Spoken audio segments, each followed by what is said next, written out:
All right, Max, let's get into this. So Okay. our friend Matt Wixon at the Dallas Morning News, the esteemed Matt Wixon. This is an industry full of lowlifes. That's true. And just scumbags, people that we would never associate with. Talentless hacks. Talentless hacks. Right. Matt Wixon is the exception to that.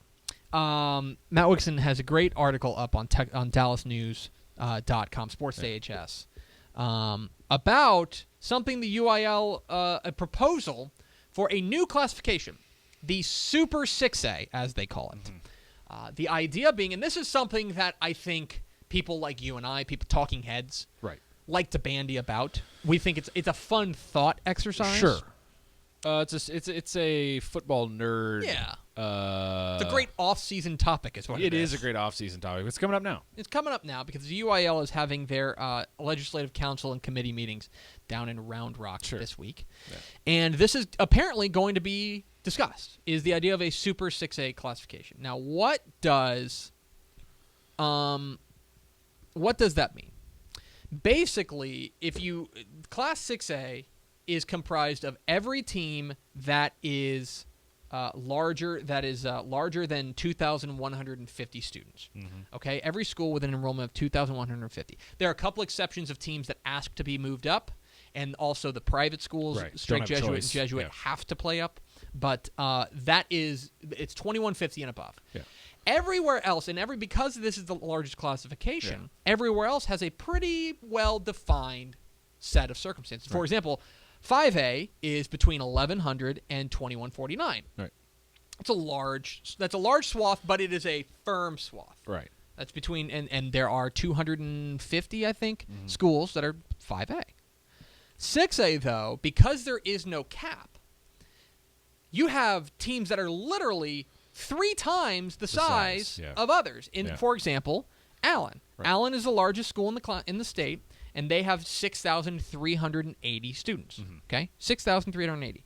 The smallest 6A school. Now, again, remember there is a little bit of a caveat here because as a private school they have to play up. Mm-hmm.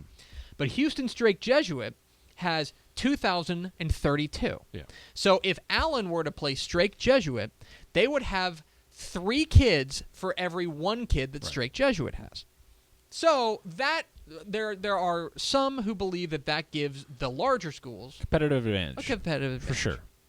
The idea of a Super 6A would be you take a number like 3,500, which would put it to about 50 schools, and you make them their own classification. Right. You just make them, that's their thing. Yeah. And so that would be, we have a graphic, I believe. Yes, that you can see what that would look like. Here are those teams. Those teams, it would be Allen would be the biggest. There are 4 schools that are larger than 5,000 kids. Right. Plano, Plano East, Plano West, and Allen. Right. Skyline's right behind in the Dallas area. Galena Park North Shore's got 4,600. Yep. This would go all the way down to about 3,500, which would be Flower Mound, another team that VFW. And I guess, it's probably important, if you can't see the graphic, if you're listening to the podcast, the other schools, I'll just read them off. Laredo United, Louisville, the Woodlands, Duncanville, Pasadena Dobie, Houston MacArthur, Alief Elsick, Deer Park, Klein Oak, Odessa, Alief Hastings, Klein, Oak Ridge, it Houston spans, Davis. There is it is teams that are largely concentrated around the Dallas and Houston areas with a few Austin schools and a few San Antonio schools mixed in. As well as teams like... There's no Austin There's no Austin school, I'm sorry. Yeah. But as well as teams like Laredo United. Right, out in the middle of nowhere. Which is the 7th largest school in the state, 4,412. Yeah. If you don't know where Laredo is, go look at a map. Right. Okay? And that is, to me, one of the big concerns with this. Right. And one of the reasons this won't happen is because the travel would be ridiculous. Yeah. And the other thing is... If you were to put... Let's put it this way. If you were to put Laredo United... Right. What's the defense for anyone who did that? Their nearest, you could make a real argument that their nearest competition might be Odessa. Right. Okay? Yeah. That's a huge distance. Yeah. And the other thing that I have a problem with is that we are then making a super classification that would be literally half of the smallest currently constructed classification. Right. I believe the smallest right now is 3A Division II. Yes. It has something like 93 schools in it. Mm-hmm. this would have like 50. Right. 40 or 50. Right. There's no competition there. Right.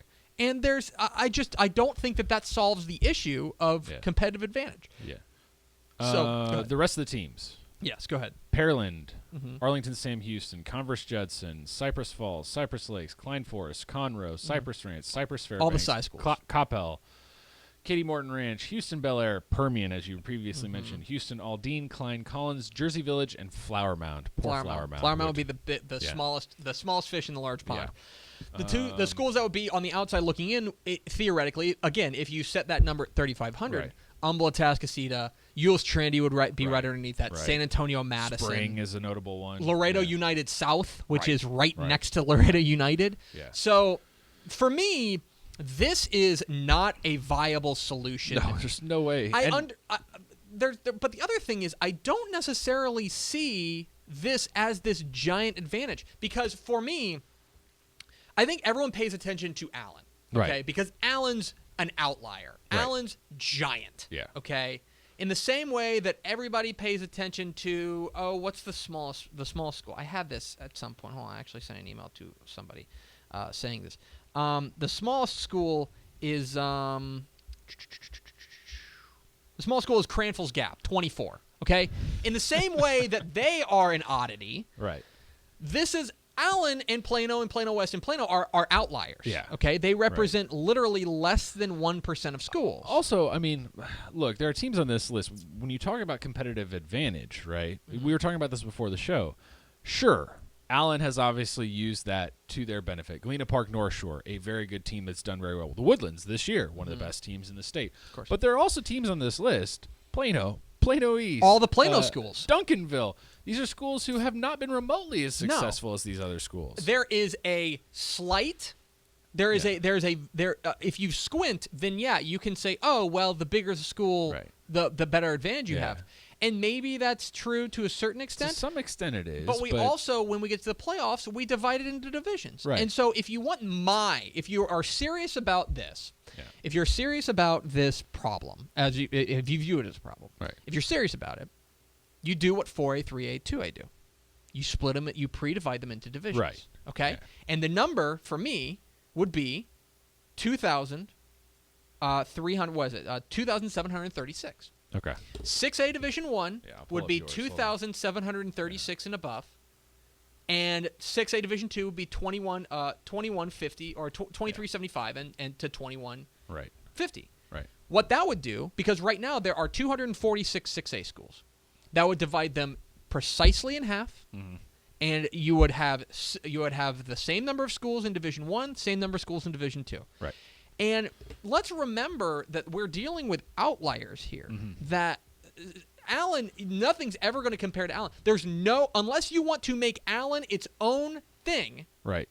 There's never going to be a solution that fits Allen into it. They're always going to, even if you had, let's put it this way, even if you did this 3,500 thing, they would be almost twice the size of the smallest school in that classification. Right. You're not really solving this issue. Yeah, there's no magic bullet to this. There is no magic bullet. And so for me, I would go, and I think that this is coming down the pike. Yeah. I think eventually you're going to see 6A and 5A split into divisions. I think you're going to have that. Yeah, I do think that it feels like that should have happened already, you know. I understand why they don't, but I also think that that's coming down the pike because of the success that we've seen at the 4A, 3A, and 2A levels. I also think the way the larger districts in the metro areas are splitting up, I think it's probably inevitable. I think it's inevitable, absolutely. So for me, I would say it's a fun thought exercise. I don't think the UIL will seriously consider it just because you don't want because you're then further punishing schools like Laredo United, schools like Odessa Permian, even schools like Converse Judson, who are pretty much all alone in the San Antonio area. And you don't want to have that kind of travel. This would make life very easy for Allen because they'd keep playing the same teams. Right. Nothing changes for them. So. Yeah. If anything, Allen should absolutely be in favor of this because this would eliminate a lot of their best competition. Right. But I think that for now, things are okay as they are right now. If you want to trick things up in the 2018 realignment, I think you go to them and say, all right, let's make sure and do this 6A Division 1, 6A Division 2, pre-divided like we have in 4A, 3A, 2A. What do you think? Let us know. #DCTF Live.